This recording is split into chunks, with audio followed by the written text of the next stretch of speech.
Hello दोस्तों, कैसे हो आप। मैं आशा करता हूँ आप लोग बहुत बढ़िया होंगे, मस्त होंगे, जबरदस्त होंगे और आप लोगों का सी टेट, केवीएस और सुपर टेट का प्रिपरेशन बहुत बेहतर ढंग से चल रहा होगा। और जैसा कि आप जानते हैं कि मैं आप लोगों के लिए केवीएस, सुपर टेट और सी टेट के लिए मैथ्स लेकर के आता हूँ। आज मैं आप लोगों के लिए कुछ महत्वपूर्ण प्रश्नों को लेकर के आया हूँ जो कि सी टेट से आपको हैं और ये आपको एग्जाम में पूछे जा रहे हैं ऐसे प्रश्न। तो उन्हीं पर बेस्ड आपको मैं प्रश्न लेकर के आया हूँ जो कि इस बार पूछे जाने की अति प्रबल संभावना है। तो चलिए उनको हम लोग देख लेते हैं और कैसे 5-10 सेकंड में उसे सोल्व करेंगे उसके बारे में हम लोग सीखते हैं। तो चलिए बिना विलंब के हुए वैसे प्रश्नों को देखते हैं। और दोस्तों, यदि अभी तक चैनल को सब्सक्राइब नहीं किए हैं तो सब्सक्राइब भी कर लीजिएगा। तो चलिए हम लोग बिना विलंब के हुए प्रश्नों की ओर चलते हैं और उनके कॉन्सेप्ट को सीखते हैं। अब देखिए दोस्तों, ये आपका क्वेश्चन है और यहाँ पर ये आपको पूछ रहा है कि इसका सार्वगुणनखंड कौन सा है, इसमें आपको बताना है। बहुत ही आसानी से आप बता सकते हैं कि इसका सार्वगुणनखंड क्या होगा। ध्यान दीजिए, यहाँ पर आपका माइनस में है, ये आपको पूरा प्लस में है और वो आपका प्लस और माइनस में है। अर्थात जो इसका सार्वगुणनखंड होगा ना, वो आपको प्लस में निकल करके आएगा। प्लस में आपको निकल करके आएगा तो ये दोनों ऑप्शन आपको नहीं होंगे। क्यों प्लस में निकल करके आएगा? क्योंकि ये क्या है, दोनों इसमें प्लस है तो इसमें जो भी होगा वो प्लस में ही होगा। इसमें प्लस माइनस हो सकते हैं लेकिन इसमें क्या होगा, दोनों क्या होगा, प्लस में ही होगा। तो जो कॉमन होगा उसी को नाप लीजिएगा। जो इसमें भी कॉमन हो, इसमें भी कॉमन हो और इसमें भी कॉमन हो, तो प्लस वाला आपको लेना होगा। तो इसमें प्लस आपको निकल करके आएगा। आपको सबको गुणनखंड तोड़ने की जरूरत नहीं है, इन दोनों का आप तोड़ सकते हैं या फिर इसको सिर्फ आप तोड़िएगा और इसमें से जो प्लस होगा ना वही इसमें प्लस आपको होगा और वही उसमें प्लस होगा। ठीक है ना? तो उसी को आपको तोड़ना है। इतना बात आपको हमेशा दिमाग में रखना है। तो इसको आप तोड़िएगा। इसको तोड़िएगा तो कैसे तोड़िएगा? ध्यान दीजिए, ये आपका एक्स स्क्वायर है, ये 40 है। इसको हम लोग कैसे तोड़े ये 40 हो जाए? तो यदि हम लोग इसको तोड़ते हैं -8x, ठीक है ना, और +5x के रूप में और -40 करते हैं तो देखिए ध्यान से, इनको जोड़िएगा तो -3x प्राप्त होगा और गुणा कीजिएगा तो -40 आपको प्राप्त हो जाएगा।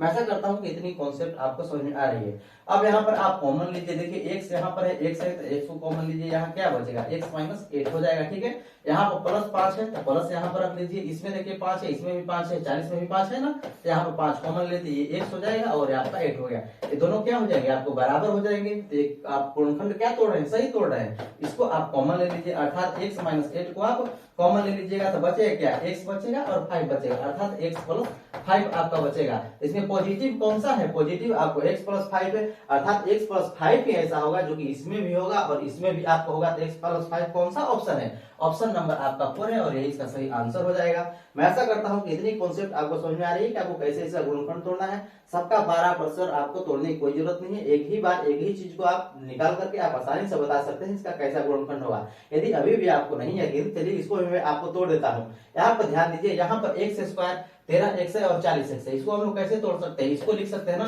x स्क्वायर + 8x और प्लस आपका हो जाएगा यहाँ पर जो 13 है तो 5x हो जाएगा और यहाँ पर आपका 40 हो जाएगा। ध्यान दीजिए कॉमन क्या है, इसमें भी x है तो x आप कॉमन ले लीजिएगा। x कॉमन लीजिएगा तो क्या आ जाएगा, x + 8 आएगा। पुनः यहाँ पर 5 को कॉमन लीजिएगा तो ये भी x + आपका 8 आएगा। ध्यान दीजिए, यहाँ पर x + 8 को आप कॉमन लीजिएगा तो क्या प्राप्त होगा, x + 5 आपको प्राप्त हो जाएगा। इसमें भी आपको x + 5 हो जाएगा, इसमें भी x + 5 और उसी तरह से इसको भी तोड़िएगा तो x + 5 ही कॉमन होगा।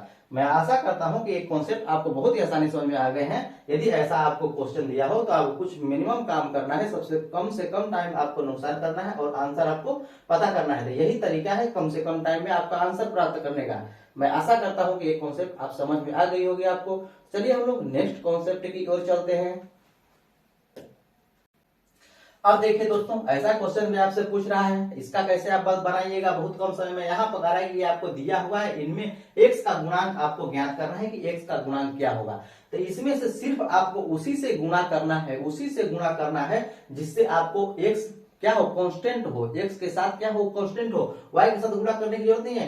डायरेक्ट आप यहाँ पर x से किसमें गुणा कीजिएगा, y में नहीं गुणा कीजिएगा, 7 में गुणा कीजिएगा तो क्या होगा, आपको 7x होगा, अर्थात x का गुणांक क्या होगा, कोफिशिएंट क्या होगा, 7 होगा। 7 कौन सा ऑप्शन है, ऑप्शन नंबर 4 है और यही इसका सही आंसर हो जाएगा। मुझको सारे में इसको गुणा करने की कोई जरूरत नहीं है। यहाँ पर आपको x का गुणांक पूछ रहा है तो आपका x का गुणांक किससे प्राप्त होगा, 7 से गुणा कीजिएगा तो आपको 7x होगा और वही 7 क्या हो जाएगा, आपको कांस्टेंट राशि होगी जो कि x में गुणा के रूप में होगी। और वही गुणांक के बारे में आपको यहाँ पर पूछ रहा है। यदि यहीं पर आपको चर के बारे में पूछता है कि चर राशि कौन सी है, चर राशि अर्थात x का चर गुणांक के बारे में यदि कहता ना तो हम लोग x से y में गुणा करते हैं तो y उसका चर गुणांक होता। लेकिन यहाँ पर सिर्फ गुणांक कह रहा है, संख्यात्मक गुणांक कह रहा है। ध्यान दीजिए, यहाँ पर क्या कह रहा है, संख्यात्मक गुणांक। कौन सी संख्या होगी गुणांक के रूप में x के साथ, तो डायरेक्ट हम सिर्फ x से 7 में ही गुणा करेंगे, तो यहाँ पर जो साइन रहेगा वही यहाँ पर गुणा होगा। यहाँ पर प्लस साइन है तो प्लस 7 अर्थात 7 हो जाएगा। यदि यहाँ पर माइनस साइन होता है तो माइनस 7 अर्थात माइनस 7 आपका इसका गुणा हो जाता है। मैं ऐसा करता हूँ कितनी कॉन्सेप्ट आपको समझ में आ रही है। ऐसा प्रश्न आपको जब भी दिखेगा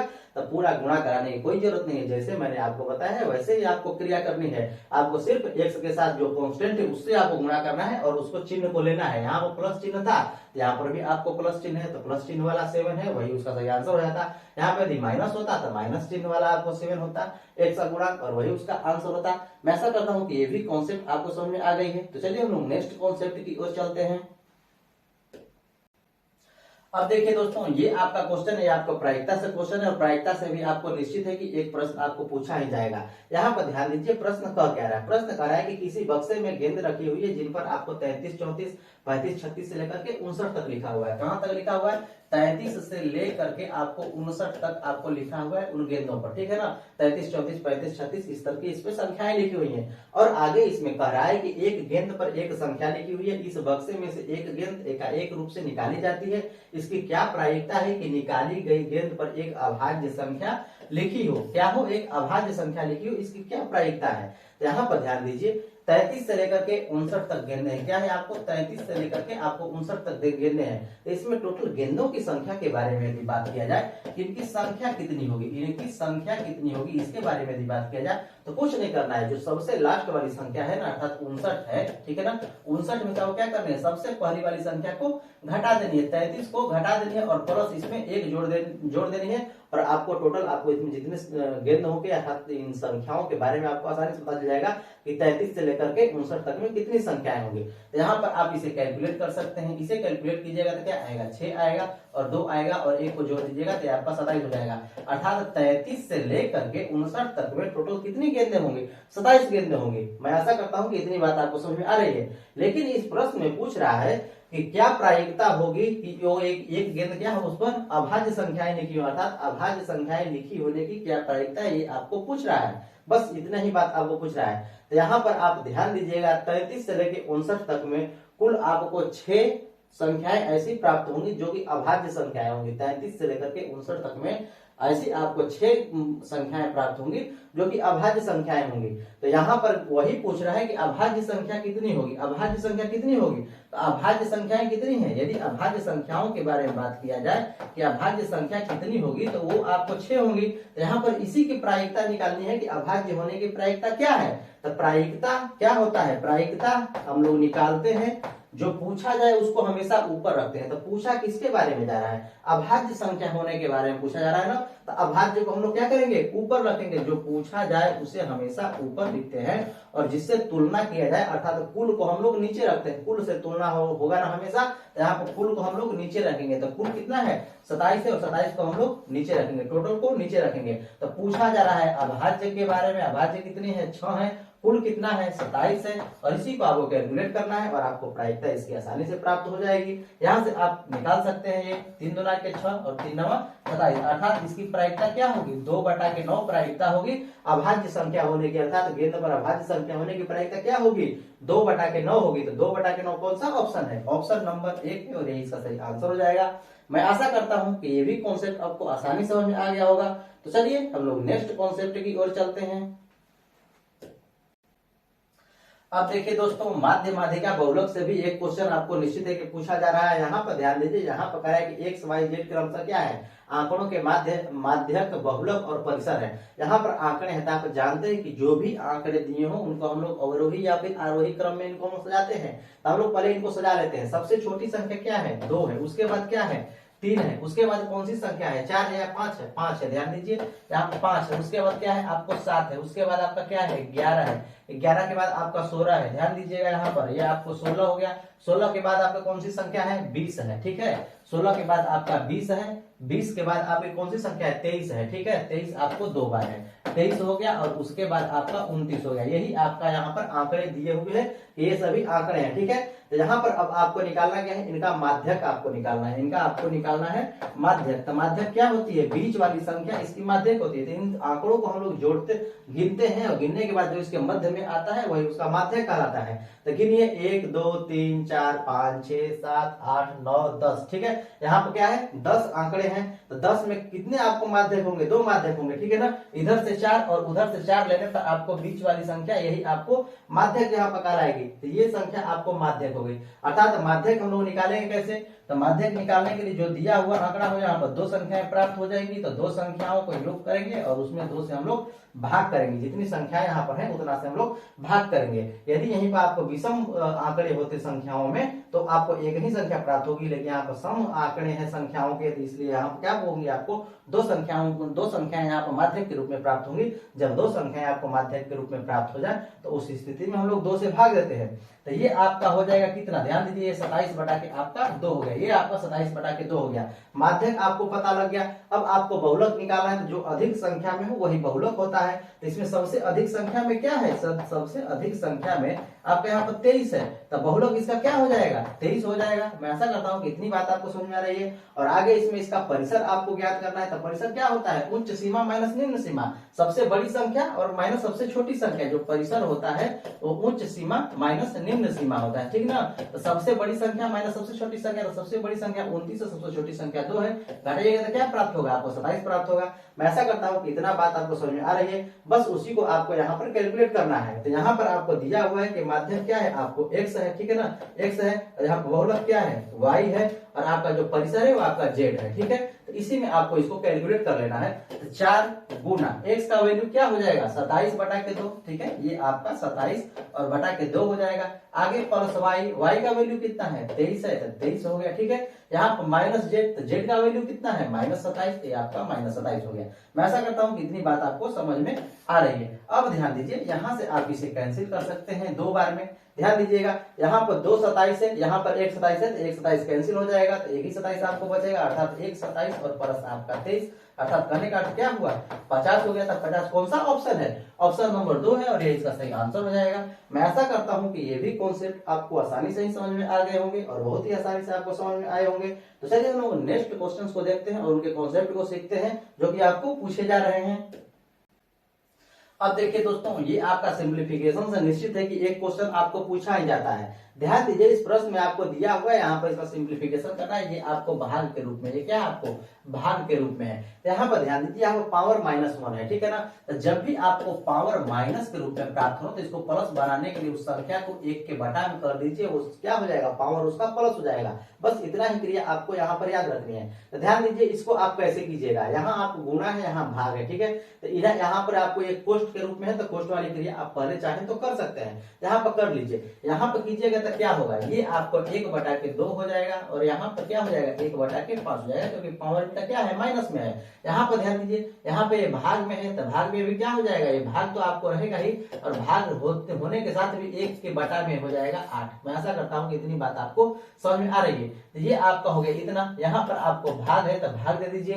यहाँ पर ध्यान दीजिए, प्लस के रूप में है और उनका पावर आपको -1 है, अर्थात इसे आप इस तरह से लिख सकते हैं, ये 1 बटा के 4 हो जाएगा और प्लस ये आपका 1 बटा के 8 हो जाएगा, और इसका पावर आपको -1 हो जाएगा। इतनी बात आपको समझ में आ रही है। अब इसी को आपको कैलकुलेट करना है। ये 1 बटा के 2 है गुना 1 बटा के 5 है, इसको गुणा बदलिएगा तो नीचे का ऊपर और ऊपर का नीचे हो जाता है, अर्थात ये 8 बटा करके 1 हो जाएगा, ठीक है। आशा है कि इतनी बात आपको समझ में आ रही है। अब देखिए, यहाँ पर एक इसका हम लोग एलसीएम लेंगे, तो एलसीएम लेंगे तो क्या आएगा, 8 आएगा, अर्थात यहाँ पर 2 आएगा, 2 ऊपर जाएगा और 1 ऊपर जाएगा, यहाँ पर दोनों जुड़ जाएंगे, अर्थात ये कितना हो जाएगा, 3 बटा के 8 हो जाएगा, और इसका पावर आपको -1 है। मैं ऐसा करता हूँ कि इतनी बात आपको समझ आ रही है। अब ध्यान दीजिए, यहाँ पर इससे आप कैंसिल कर सकते हैं, तो ये कितना हो जाएगा, 4 बटा के आपका 5 हो जाएगा, और यहाँ पर ये भाग है, इसको ये पावर है ना, पावर क्या है, पावर आपका माइनस है, तो इसका पावर प्लस करने के लिए करेंगे, इसको नीचे का ऊपर और ऊपर का नीचे कर देंगे, तो इसका पावर क्या हो जाएगा, प्लस हो जाएगा। तो यहाँ हम लोग कर देंगे वही काम, 8 ऊपर चला जाएगा और 3 नीचे हो जाएगा, तो उसका पावर क्या हो जाएगा, प्लस में 1 हो जाएगा। तो लिखिए या न लिखिए, कोई फर्क इसमें नहीं पड़ने वाला है। अब ध्यान दीजिए, यहाँ पर ये भाग के रूप में है ना, तो इसे हम लोग क्या करेंगे, गुणा के रूप में बदलेंगे। तो गुणा के रूप में बदलेंगे तो पुनः क्या हो जाएगा, ऊपर का नीचे और नीचे का ऊपर हो जाएगा। तो यहाँ पर आप कीजिएगा तो 4 बटा के 5 हो जाएगा, और गुणा आपका 3 और बटा के 8 हो जाएगा। कैलकुलेट कर लीजिए, यहाँ से 2 बार में कट जाएगा, अर्थात क्या निकल के आया, 3 बटा के 10। 3 बटा के 10 कहने का अर्थ क्या हुआ, यहाँ पर कोई ऑप्शन है, ऑप्शन यहाँ पर 3/10 करने का क्या हुआ 0.3, तो 0.3 इसमें कोई ऑप्शन है, कोई ऑप्शन नहीं है, यहाँ पर आपको गलत ऑप्शन है, तो यहाँ पर आप 0.3 लिख लीजिए, इसको काट करके यहाँ पर 0.3 कर लीजिए और यही इसका सही आंसर हो जाएगा। तो मैं आशा करता हूँ कि इतनी कॉन्सेप्ट आपको आसानी समझ में आ गई होगी। यदि समझ में आ गई है तो अच्छी बात है। चलिए हम नेक्स्ट कॉन्सेप्ट की ओर चलते हैं। अब देखिए दोस्तों, ये आपका क्वेश्चन है, ऐसा भी क्वेश्चन आपको बहुत बार पूछा जाता है, ध्यान दीजिए, बार बार पूछा जा रहा है। ऐसे प्रश्नों को आप कम से कम समय में कैसे बनाइएगा इसके बारे में थोड़ा सीख लीजिए। यहाँ पर ध्यान दीजिए, आपको संख्या दिया हुआ है और यहाँ पर आपका 0 है, तो 0 किससे मिलकर के बना होगा 2 और 5 से मिलकर बना होगा, अर्थात इस संख्या में आपको 2 और 5 जरूर है कि निश्चित है कि आपको होगी ही 2 गुना 5। अब संख्या आपको क्या बची 10, 400 और 648 आपको बची संख्या। अब ध्यान दीजिए, ये संख्या आपको इसके रूप में लिखना है और ए और बी सी का मान यहाँ पर ज्ञात करना है और इसमें पुट करना है और इसका वैल्यू बताना है। तो ध्यान दीजिए, ये संख्या किससे किससे कटेगी उस पर आप विचार कीजिए। तो इसको ध्यान से देखिए, यदि हम इस संख्या में 8 से भाग देते हैं तो ये संख्या क्या होगी पूरी की पूरी कट जाएगी, क्योंकि इसके 3 अंक जो है ना वो 8 से विभाज्य है, इसलिए 8 से संख्या पूरी की पूरी कटेगी। तो यहाँ पर आप इस संख्या में डायरेक्ट 8 से भाग दीजिए। ये आपका संख्या कितना है 64 है और यहाँ पर 8 है, इसमें आप 8 से भाग दीजिए। 8 से भाग दीजिएगा तो 8 का 8 हो जाएगा, 2 हो जाएगा, 8 तरीके आपका 24 हो जाएगा, 2 हो जाएगा और पुनः आपको 4 आ जाएगा, 8 तरीके 24, ठीक है, और पुनः आपका 8 आएगा, तो यहाँ पर 8 का 8 हो जाएगा। मैं ऐसा करता हूँ इतनी बात आपको समझ में आ रही है। यहाँ पर 1331 हो गया। 1331 क्या है 11 के क्यूब से कटता है। ध्यान दीजिए, यहाँ पर 1331 क्या होता है 11 इग्रेनियम 1331 होता है। ये आपका 11 इग्रेनियम 1331 होता है, अर्थात 11 का क्यूब जो होता है ना वो 1331 के बराबर होता है, एक बार में आपको कट जाएगा। अब ध्यान दीजिए, जो आपको ये प्राप्त होगा, पहले ही ऑलरेडी 0 के लिए हमने 2 और 5 लिख चुके हैं और यहाँ पर 8 है। 8 करने का अर्थ क्या है 2 का गुना 3 बार, अर्थात 2 के पावर 3 है, ठीक है ना। तो इसे हम लोग इस पूरी की पूरी संख्या को हम लोग इस तरह से लिख सकते हैं। कैसे लिख सकते हैं, तो यहाँ पर हम लोग लिख सकते हैं, यहाँ पर लिख सकते हैं आप क्या 2 कितनी बार है, 2 कितनी बार है, यहाँ पे देखिए 2 3 बार है और 1 बार यहाँ पर है, तो टोटल 2 कितनी बार हो गया 4 बार हो गया, ठीक है। गुना हम लोग इसके सापेक्ष लेकर के चलेंगे, ठीक है ना। उसके बाद बी का पावर कुछ भी नहीं है, बी का पावर कुछ भी नहीं है, अर्थात 5 ऐसी संख्या है जिसका पावर कुछ भी नहीं है, अर्थात 1 है, अर्थात यहाँ पर 5 के पावर क्या हो गया 1 हो गया। उस तरह से 11 के बारे में बात करें तो 11 कितना है 3 है, 3 की संख्या में 11 है, अर्थात 11 के पावर यहाँ पर 3 हो गया। और कंपेयर किससे करना है a के पावर 4 से, ठीक है, a के पावर 4 गुना b इंटू सी के पावर 3 से आपको यहाँ पर कंपेयर करना है। तो ध्यान दीजिए, a के पावर 4 है अर्थात 2 के पावर 4 है, तो a का वैल्यू यहाँ से आपको कितना निकल करके आ गया 2 निकल करके आ गया। यहाँ पर क्या है ध्यान दीजिए 5 के पावर 1 है, यहाँ पर b का पावर कुछ नहीं है तो 1 है, अर्थात b का कंपेयर करेंगे हम लोग 5 से, तो b का वैल्यू कितना निकल करके आ गया आपको 5 निकल करके आ गया। उसी तरह से c का कंपेयर करेंगे 11 से, अर्थात c का वैल्यू यहाँ से कितना निकल करके आ गया 11 निकल गया, और इसी को इसमें पुट करना है और इसका आसानी से आप मान निकाल सकते हैं। तो चलिए इसका मान हम लोग निकाल लेते हैं। तो यहाँ 3 गुना a का वैल्यू कितना है 2 है तो 2 कर लीजिए, प्लस है 2, b का वैल्यू कितना आप निकाल चुके हैं 5 है तो 5 हो गया, यहाँ आपको माइनस है तो माइनस कर लीजिए, और c का वैल्यू आप निकाल चुके हैं कि 11 है। तो ध्यान दीजिए, ये 3 गुना के 6 हो जाएगा, 5 गुना के 10, 11 है तो माइनस 1 हो गया, अर्थात इसकी वैल्यू कितनी निकल करके आई 5 निकल करके आ गई। तो 5 कौन सा ऑप्शन है ऑप्शन नंबर 3 है और ये इसका सही आंसर हो जाएगा। मैं ऐसा करता हूं कि ये भी कॉन्सेप्ट आपको समझ में आ गई होगी। तो ऐसे जब भी आपको प्रश्न मिले तो आपको आसानी के लिए जो भी आपको आसान समझ में आए उस समय तो वही आपको क्रिया करनी है। यहाँ पर यही आसान दिख रहा था कि 0 है अर्थात 2 और 5 है, इस संख्या को हम लोग 8 से डायरेक्ट काट सकते हैं। अब पुनः इसे देखिएगा कि यहाँ पर 8 है, ये सम संख्या है, 2 से कटेगी तब बहुत सारा लंबा प्रोसेस जाएगा और टाइम किल होगा, ठीक है ना। तो आपको टाइम किल बचाने के लिए आपको आगे की सोचनी है कि आगे ये किससे कटेगा, बड़ी से बड़ी संख्या सम संख्या से कैसे कटेगा, उसके बारे में आपको विचार करना है, उससे कटाना है, न कि 2 से कटाने लगेगा पुनः 2 से कटाइएगा तो ज्यादा टाइम लगेगा, ठीक है। तो आप मैं ऐसा करता हूँ कि ऐसा ही करेंगे। तो चलिए हम लोग नेक्स्ट कॉन्सेप्ट की ओर चलते हैं। अब देखिए दोस्तों, ये आपका क्वेश्चन है, बहुत ही आसान है और यहाँ पर कह रहा है कि y का कौन सा वैल्यू होगा जो कि इसमें से दिए हुए समीकरणों को संतुष्ट करेगा। आसानी से निकाल सकते हैं, यहाँ 23 भाग में है ना, इधर कर दीजिए गुणा में चला जाएगा। तो इसको आप लिख सकते हैं 3 - 5y लिख सकते हैं, और यहाँ पर ये गुणा में जाएगा तो कितना हो जाएगा 23y हो जाएगा, और प्लस आपका यहाँ पर 23 हो जाएगा। यहाँ माइनस है तो अंदर में 7 गुणा होते चला जाएगा, 23 गुना कितना हो जाएगा 46y हो जाएगा, ठीक है। और यहाँ पर देखिए ये माइनस इधर भी जाएगा और यहाँ पर 4 से गुणा होगा तो 23 चौके आपका यहाँ पर 92 हो जाएगा। ठीक है, अब इसको आप कैलकुलेट कर लीजिए, y को एक साइड में लेकर के आइए और कांस्टेंट को एक साइड में लेकर के जाइए। यहाँ पे देखिए 23 है, यहाँ पर -40 है, तो यहाँ बचेगा क्या -23। अब -23 इधर आएगा, +23 हो जाएगा और यहाँ पर -5 है, अर्थात यहाँ पर बचेगा क्या 18y बचेगा। ठीक है, अब यहाँ पर ध्यान दीजिए, इधर आपको कांस्टेंट है, यहाँ पर ध्यान दीजिए, इसे आप घटाइएगा तो -92 है और यहाँ पर 23 है, इसको घटाइएगा तो क्या आएगा 69 आएगा। अब जब ये आपको 69 आ गया तो ये 3 प्लस में उधर जाएगा तो माइनस में जाएगा, तो 69 3 कितना हो जाएगा आपको -72 हो जाएगा। इसे आप कैंसिल कर सकते हैं। ठीक है, 18 गुना के 36 चौके, यहाँ पर 36 गुना के 72, अर्थात 4 बार में आपको कैंसिल हो जाएगा। अर्थात यहाँ पर आपको y का वैल्यू निकल करके आ गया -4। अब यहाँ पर y का वैल्यू -4 किसमें रखेंगे कि ये संतुष्ट होगा, कौन सा इसमें ऑप्शन सही होगा। तो y का वैल्यू इसमें रख कर देखिए, 4 12 -12 हो गया और 4 -8 हो जाएगा, -4 और -4 -8 हो जाएगा। ऑप्शन नंबर 3 इसका सही आंसर हो जाएगा। y का वैल्यू यदि इसमें -4 रखते हैं तो इधर वाला भी आपको -8 हो जाएगा और इधर वाला भी -8 हो जाएगा और दोनों आपको बराबर हो जाएंगे, अर्थात संतुष्ट करता है। तो ऑप्शन नंबर 3 ही इसका सही आंसर हो जाएगा। मैं ऐसा करता हूं कि ये भी कॉन्सेप्ट आपको समझ में आ रही है। जब भी आपको ऐसा प्रश्न आए तो आपको इस तरह से इसका आंसर निकाल लेना है। चलिए हम लोग नेक्स्ट कॉन्सेप्ट की ओर चलते हैं। अब देखिए दोस्तों, जैसे ये आपका क्वेश्चन है, ऐसा प्रश्न भी आपको बार बार पूछा आता है कि इनके बीच में कौन सी परिमेय संख्या है, कौन सी संख्या है, बताइए। आसानी से आप बता सकते हैं, इनमें आप डायरेक्ट भाग दे सकते हैं। भाग दीजिएगा 6 से, ध्यान दीजिए 8 6 के 48, अर्थात आपको ये क्या हो जाएगा 0.8, पुनः बचा 2 तो 6 3 18, अर्थात 0.83 और ये आपको माइनस में है तो माइनस में होगा। यहाँ पर 7/9 है तो इसमें भाग दीजिए, 9 8 72 नहीं जाएगा, आपको 7 बार में जाएगा तो 9 7 63, 7 बार में जाएगा। ठीक है ना, 9 7 63 पुनः 7 आएगा, 9 7 63 अर्थात 0.77 बार में आपको जाएगा। तो आप इसमें बड़ा संख्या को आपको पहले चेक नहीं करना है, पहले आपको चेक करना है छोटी संख्या। क्या करना है आपको, छोटी संख्या को आपको चेक करना है। तो छोटी संख्या को कैसे चेक कीजिएगा, यहाँ पर आपको ध्यान दीजिए, यहाँ पे ये 3/4 है, इसमें आप भाग दीजिए। तो भाग दीजिएगा कितनी बार हो जाएगा 7 चौके 28, अर्थात ये 0.7 चला गया और आपको 2 बचाएगा तो 4 5 20, अर्थात 0.75 हो गया। ठीक है ना, तो यहाँ पर आप इसे भी आप भाग देकर के देख लीजिए, इसमें कीजिएगा तो क्या आ जाएगा, यहाँ 40 हो जाएगा तो 0.8 हो जाएगा। मैं ऐसा करता हूँ 8 5 40 हो जाएगा तो 0.8 हो गया। अब ध्यान दीजिए, यहाँ पर कह रहा है कि -0.83 से 0.77 के बीच में।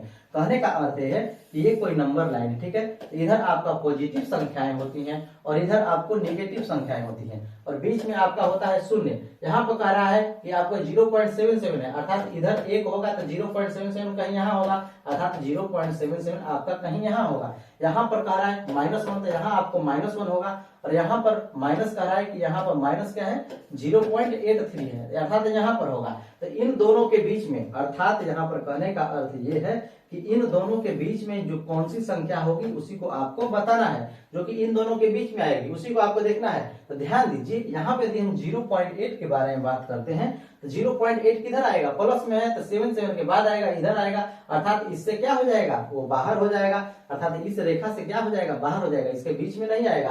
तो ये ऑप्शन आपका क्या हो गया, गलत हो गया। अब 0.75 के बारे में बात करें तो ये खुद क्या है 77 है, तो 75 तो इससे छोटा ही होगा ना, तो इधर ना आएगा, ये क्या हो जाएगा, ये ऑप्शन इसका सही हो जाएगा, अर्थात इसके बीच में ये आपका 0.77 होगा। मैं ऐसा करता हूं कि इतनी बात आपको समझ में आ रही है, इसमें आपको कोई तकलीफ नहीं हो रही है।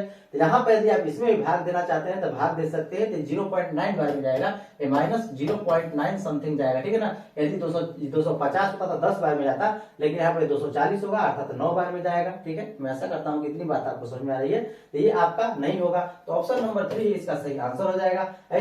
ऐसा जब भी आपको क्वेश्चन मिले तो इसी तरह से आप इसको बना सकते हैं। मैं ऐसा करता हूँ कि इस तरह से आप बनाएगा, और नहीं तो आप इसको इस तरह से भी निकाल सकते हैं। यहाँ पर आपका 25 है तो 25 में क्या गुणा कीजिएगा तो आपको ये 100 हो जाएगा, तो यहाँ पर 4 से गुणा करना पड़ेगा, तो ऊपर भी 4 से गुणा कर दीजिएगा, ऊपर 4 से गुणा कीजिएगा तो क्या आ जाएगा 4 के 16 हो जाएगा और 4 गुना के 8 है आपको 9 हो जाएगा, और बटा में क्या हो जाएगा 100 हो जाएगा। अब 100 शून्य को हटाइएगा तो यहाँ पर 10 हो जाएगा, अर्थात वो 0.96 हो जाएगा। तो ये भी संख्या क्या हो जाएगी, इससे आपको बाहर हो जाएगी, इसमें नहीं आएगी। अब माइनस में 9 होगा तो वो आपको इससे बाहर न हो जाएगा 0.83 से, तो ये भी ऑप्शन इसका नहीं होगा। मैं ऐसा करता हूं कि ऐसे प्रश्नों को आप ऐसे ही बनाएंगे, जब भी आपको ऐसे दिखे ना आपको भाग देना यदि कठिन लगे तो उस स्थिति में यदि उसको शून्य बनाया जा सकता है, यदि 5 हो नीचे तो ऊपर नीचे 2 से गुणा कर दीजिए, 25 है तो 4 से गुणा कर दीजिए, उसको क्या कीजिए 100 के लेवल में कर दीजिए। जो संख्या 100 नीचे बनाएगा तो ऊपर उसी संख्या से आपको गुणा करना है। तो मैं ऐसा करता हूं कि जब भी आपको ऐसे प्रश्न मिलेंगे आप ऐसे ही क्रिया अपनाएंगे और आसानी से सभी प्रश्नों को करेंगे। तो चलते हैं हम लोग, और यदि अभी तक चैनल को सब्सक्राइब नहीं किया तो सब्सक्राइब कर दीजिएगा और वीडियो को लाइक भी कर दीजिएगा, और इस तरह की वीडियो के लिए इस चैनल में बने रहिएगा। आज के लिए इतना ही, देखने के लिए धन्यवाद। हम लोग मिलते हैं नेक्स्ट इंटरेस्टिंग वीडियो में।